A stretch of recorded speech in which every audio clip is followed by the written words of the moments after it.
No Telejornal Comunicare de hoje, vamos conferir mais detalhes sobre a ocupação dos colégios estaduais em Curitiba. Saiba também como fica o comércio e as contratações temporárias desse fim de ano. Os refrigerantes podem ser submetidos a uma nova legislação que fará o produto aumentar de preço. As eleições definiram o novo prefeito de Curitiba. O Telejornal Comunicare está no ar.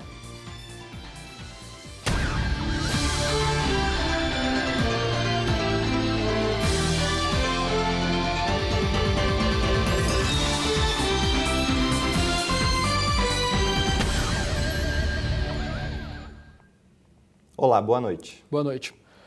Há quase um mês, estudantes das escolas públicas de todo o Brasil estão ocupando seus colégios como forma de protesto contra a reforma do ensino médio e a proposta que congela os investimentos em setores públicos. Confira na reportagem de Caroline Deina como está a situação nesses colégios.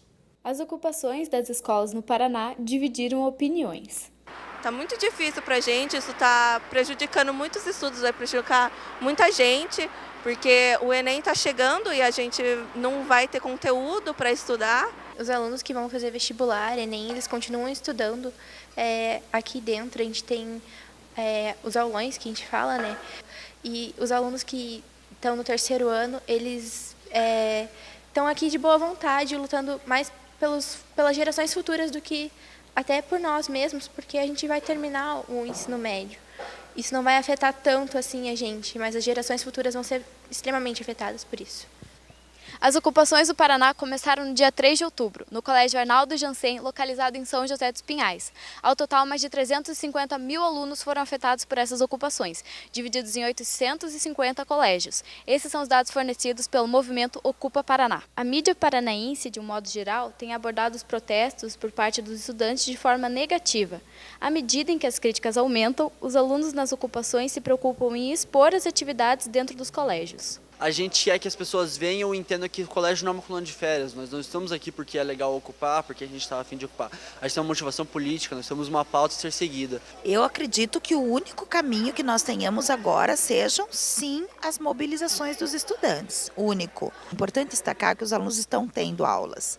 Só que eles estão pautando. Eles não estão ociosos. Além de oferecer oficinas especiais e permanecer com as aulas, os alunos estão conquistando muitos voluntários, como o professor Gustavo, que está rodando o Brasil para apoiar esses movimentos. Então agora o que a gente tem que fazer é orientá-los, né? Ampará-los, para que seja uma experiência importante para eles, para que eles não sejam prejudicados de alguma forma e para que, quem sabe, até consigam ter uma lembrança, uma boa experiência, uma experiência produtiva nessas ocupações.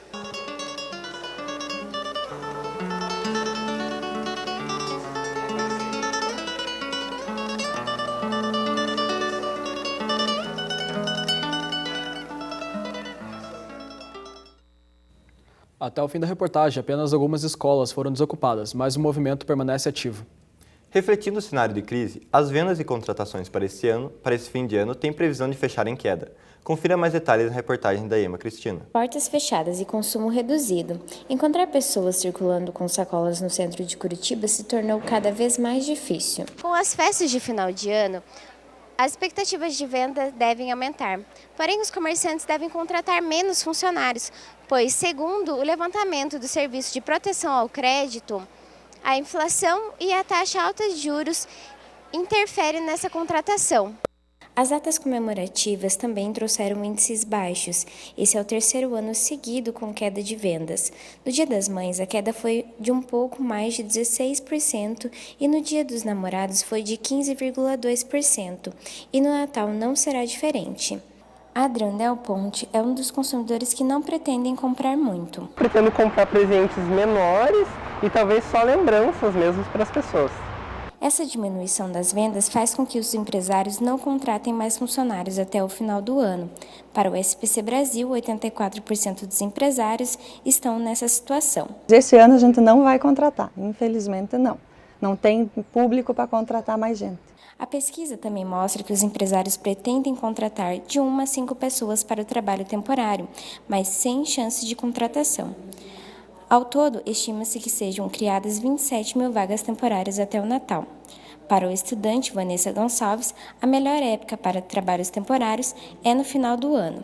Eu optei trabalhar nesse período porque na época eu era estudante, então como coincidia com o período de férias da faculdade, ficava tranquilo para mim e porque precisava de uma grana. Eu sempre só fui com foco mesmo, como eu sempre era estudante, quando voltava às aulas eu saía por uma opção minha mesmo. De acordo com o economista Jackson Bittencourt, essa diminuição de contratação se deve ao reflexo da crise econômica no país. Na verdade, hoje a gente está numa recessão. O que é uma recessão? É uma crise que ela não foi embora. Ela passou de 2014 para 2015 e está aqui em 2016 ainda. No Natal, o Ano Novo, são 4 grandes festas, né? Dia 24, dia 25 e depois dia 31 e dia 1º. São 4 grandes festas que geram uma demanda muito grande. As pessoas ganham de presente desde um abraço até um carro. Então, 2016 é esse cenário que a gente já pintou, que não vai ser tão positivo. 2017 você começa a recuperar. 2018, vamos ver quem vai assumir a presidência, os principais governos. E 2019, uma retomada do crescimento econômico. Aproveitando que a Amy está na Rua 15, trazemos agora mais informações sobre o comércio para o Natal. Faltando um pouco mais de 2 meses para o Natal, os comerciantes começam a encher o seu estoque. Segundo pesquisa feita pela SPC Brasil, as vendas devem diminuir de 1,8% segundo comparações com o ano de 2015. A pesquisa também revela que o cenário de crise que se estendeu durante o ano de 2016 deve também repercutir agora nas festas de final de ano e nas vendas natalinas. E veja a seguir, os adolescentes estão em busca de uma rotina saudável para o verão. Confira também, uma medida da OMS planeja aumentar os preços dos refrigerantes.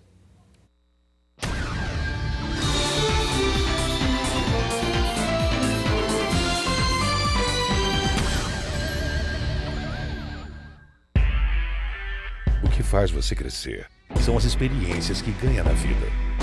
As tentativas, as quedas, o sucesso.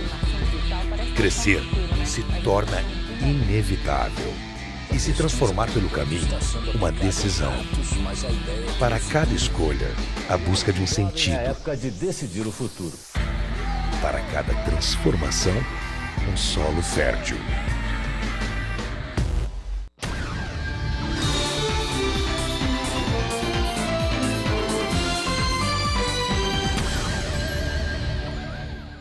(14 das 38 cadeiras da Câmara Municipal de Curitiba serão ocupadas por vereadores em primeiro mandato. Veja da matéria de Rebeca Franco. Curitiba quebrou um recorde no registro de candidatos a vereador neste ano em relação à eleição passada, sendo 704 candidatos naquele ano e 1.115 inscritos junto ao TRE nesta eleição. Neste contexto, os partidos, coligações, cumpriram com a cota de gênero e dos 1.097 candidatos a vereador, 332 são mulheres, o que corresponde a 30%. Além disso, dos 38 vereadores que compõem a Câmara Municipal de Curitiba, apenas 4 decidiram não se lançar à reeleição. 14 das 38 cadeiras da Câmara Municipal de Curitiba serão ocupadas por vereadores em primeiro mandato. Essa renovação foi um pouco menor do que a registrada em 2012, em que 15 novos candidatos chegaram ao cargo. Além disso, a eleição para vereador em Curitiba surpreendeu pelo recorde de inscritos. Os candidatos mais votados foram Serginho do Posto, do PSDB, com 11.272 votos, Beto Moraes, do PSDB, com 10.097 votos, e Jair Marcelino, do PSD, com 8.865 votos. As pessoas estão participando. Não precisa gostar, mas participar. Porque se não participar, vai ficar sempre na mesma. E o que nós precisamos? De oxigênio. Eu já estou no 9º mandato aqui, eu não posso dizer eu não sou mais candidato. Eu tenho que estar sempre em julgamento. E as pessoas têm me dado esse apoio, e eu fico aqui gratificado e com muita responsabilidade para continuar respeitando aquelas pessoas que me passaram uma procuração, para representá-la durante o meu mandato. A Câmara Municipal terá, a partir de 2017, também a maior bancada feminina, sendo composta pelas vereadoras Dona Lourdes, do PSB, professora Josete, do PT, Noêmia Rocha, do PMDB e Julieta Reis, do DEM. Integra também a bancada feminina as vereadoras eleitas de primeiro mandato Fabiane Rosa, do PSDC, Cátia dos Animais de Rua, da Rede Solidariedade, Maria Manfrão, do PP e Maria Letícia Fagundes, do PV. Para o cientista político Máximo Justina, a cooperação e o diálogo entre os candidatos reeleitos e os que estão chegando é fundamental. O grande número de concorrentes para 38 vagas eu não vejo como uma coisa, vamos dizer, negativa, pelo contrário, é uma coisa positiva, porque significa que mais pessoas na sociedade descobriram que elas podem utilizar seu carisma, um carisma natural, a sua vontade de servir a sociedade por meio de uma estrutura que já está aí, né? Porque, no geral, o brasileiro ele é muito crítico do setor público, mas nem todos nós estamos preparados para servir ao setor público. Então, o grande número vamos dizer, de concorrentes ele é bom e, obviamente, estamos falando aí de quase 40% de renovação, é uma taxa expressiva. Então, eu acredito na grandeza dos eleitos, até porque, principalmente para aqueles que são novatos, eles iniciaram uma carreira política. E a gente sabe que na política, às vezes, é difícil você se eleger pela primeira vez. Quando você se elege pela primeira vez e você adquire uma certa credibilidade, a população ela é generosa com você, ela te reelege e ela paga tributos por você fazer o que você tem que fazer e até construir a tua biografia, não é? Se os partidos tivessem eleição prévia dentro dos seus quadros para selecionar os melhores, talvez daí essa renovação de quase 40% que nós vimos podia ser até dobrada, podia ser maior. E outra, os partidos saem ganhando porque eles se renovam com carismas novos. Nesse fim de semana, os curitibanos definiram o próximo prefeito da cidade. Rafael Greca venceu com 53% dos votos válidos. Confira agora mais detalhes com a Caroline Deina. Para quem achou que o resultado das eleições fosse acalmar os ânimos entre os candidatos e o atual prefeito, estava enganado.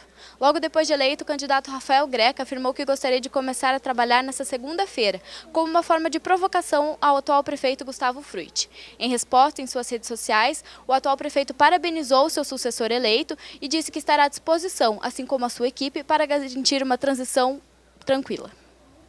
Os refrigerantes podem ficar mais caros. Uma medida proposta pela OMS sugere o aumento dos impostos sobre o produto. O objetivo é conter a obesidade infantil. Refrigerante. Para muitos, um refresco para a mesa do almoço ou para uma saída com os amigos. Segundo a OMS, um inimigo a ser combatido. A Organização Mundial da Saúde pediu, no início de outubro, em relatório, que os países aumentem em 20% os impostos sobre o refrigerante. A iniciativa é para inibir o consumo e ajudar a deter a obesidade, principalmente infantil. Segundo dados do próprio relatório, 42 milhões de crianças abaixo dos 5 anos estão obesas. O preço seria repassado diretamente para o valor de compra. Ou seja, uma lata que custa R$ 2,50 passaria a custar R$ 3. Uma garrafa de 2 litros, que custasse 5, passaria a custar R$ 6,60. 70% de todas as bebidas que nós vendemos são de refrigerantes. Um aumento de 20% na carga tributária, a gente teria que ser repassado para o cliente, né? E o cliente, com certeza, iria notar essa diferença. Mas será que o consumidor deixaria de comprar por causa do preço? Compro para as crianças, os adultos. Para eu, não. Vou continuar comprando, embora não seja muito do meu gosto. A medida pode ou não ser aceita pelo governo.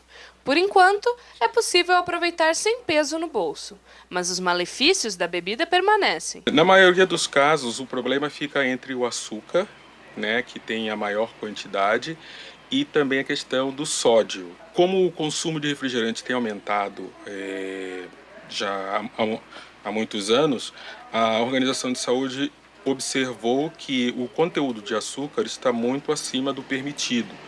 O limite diário é de 25 gramas e a maioria dos refrigerantes contém 27 e 36 gramas de açúcar por 100 ml. Cabe ao consumidor decidir se vale a pena pagar mais caro por algo que afeta a saúde. Com a proximidade do verão, a procura por academias e outras atividades físicas aumenta cerca de 20%. Veja quais são os benefícios e alguns cuidados que devem ser tomados na prática de exercícios físicos. A atividade física está cada vez mais presente na vida dos brasileiros. Com a prática constante unida ao acompanhamento de um profissional, a promessa de mais saúde para quem pratica.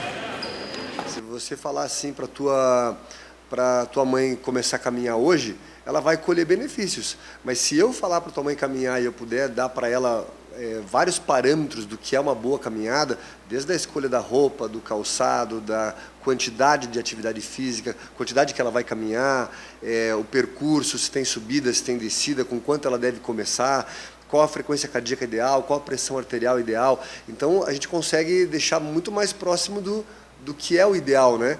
As pessoas podem adotar a prática de exercícios físicos por inúmeros motivos, seja por questão de saúde, estética ou pelo próprio prazer. Com cuidado e acompanhamento médico adequado, a academia só tende a trazer benefícios ao usuário. Eu comecei a praticar atividade física faz 1 ano e meio. Quando eu comecei por motivos de que eu queria me sentir bem fisicamente, eu era mais acima do peso. Aí, logo depois que eu comecei a saiu no exame de sangue, que eu tinha colesterol alto. Então, o médico me receitou, falou, começa a praticar atividades físicas, vai melhorar, você vai se sentir melhor, vai melhorar seu colesterol. E, no caso, abaixou bastante. Além dos benefícios que o exercício físico traz para a pessoa, fazê-lo sem acompanhamento médico ou com uma suplementação errada pode acarretar em sérios problemas para a saúde dela. Olha, primeiro eu não indicaria que uma pessoa fosse fazer musculação sem ter um acompanhamento, porque os riscos de lesões vão desde pequenas lesões que podem aparecer no momento mesmo de forma aguda, e daí a pessoa até trata, toma um anti-inflamatório e melhora, mas o problema não está nem nessas, ele está naquelas problemas que vão vir a longo prazo. No caso, se for trabalhar com crianças, com adolescentes, desde o problema, por exemplo, pelo agressão óssea, faz com que a criança possa vir a diminuir ou retardar ou até estabilizar o seu crescimento, por exemplo. Confira no próximo bloco como foi o Festival de Cinema da Bienal Internacional. Veja também a agenda cultural que o Telejornal Comunicare preparou para você.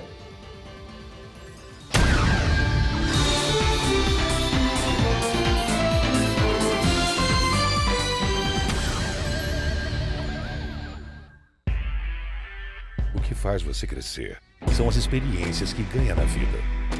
As tentativas, as quedas, o sucesso. Crescer se torna inevitável e se transformar pelo caminho uma decisão. Para cada escolha, a busca de um sentido. É a época de decidir o futuro. Para cada transformação, um solo fértil.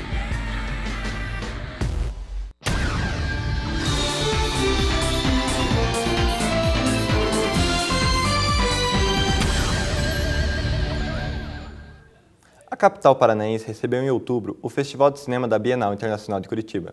Confira na reportagem de Luciano Schmidt. As luzes do cinema chegam novamente à cidade, projetando olhares e sensações peculiares por telas espalhadas pela metrópole, provocando cinéfilos e curiosos para entrarem em contato com os diversos mundos contidos em cada um dos filmes.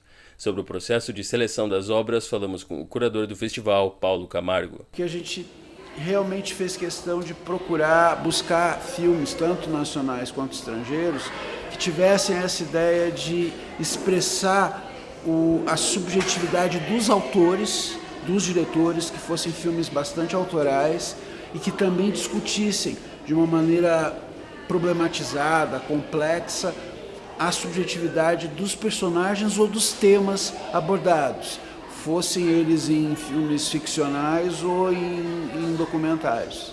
O festival traz uma grande diversidade de gêneros, formatos, datas de produção e países de origem. Aqui, no Paço da Liberdade, acontecem mostras de cinema alemão, japonês e também de nossos vizinhos paraguaios.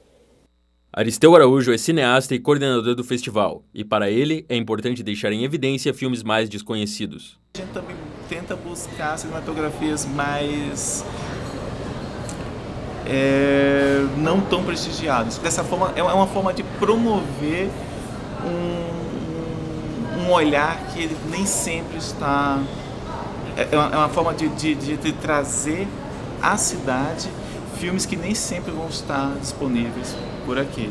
Né? Isso fomenta um olhar do espectador. No Cine Guarani, localizado no Museu Municipal de Arte ao lado do Terminal do Portão, uma mostra que homenageia o cineasta Hector Babenco recebeu os fãs de seus filmes. Xana Lima, produtora cultural e colaboradora do festival, fala sobre a facilidade do acesso do público às mostras. Então a gente tem um resgate muito grande, histórico, do cinema brasileiro, o que também é muito legal porque a maioria das pessoas não tem acesso a esses filmes habitualmente, assim. não tem a chance de vê-los. A arte ela traz novos horizontes para as pessoas. E sendo gratuito, a gente vê muita gente que não poderia talvez frequentar o cinema assim com essa assiduidade, vendo 5 filmes, né, que é o que acontece aqui nesse festival. Skank e Cidade Negra se encontram para se apresentarem juntos na Live Curitiba, dia 5 de novembro, às 23 horas. Ingressos pelo Disque Ingressos. Também no dia 5, Emerson Nogueira fará seu show no Teatro Positivo, parte da sua turnê 15 anos na estrada, Amigos e Canções. O Museu Paranaense apresenta a exposição Vestígios, Registros do Andar e da Memória da Cidade, com fotografias da arquitetura de Curitiba. A entrada é gratuita. O Museu de Imagem e Som do Paraná também apresenta a exposição fotográfica de A Perséfone e a Catrina, A Mulher e o Seu Divino. A exposição vai até dia 28 de novembro e a entrada é gratuita. O Telejornal Comunicário fica por aqui.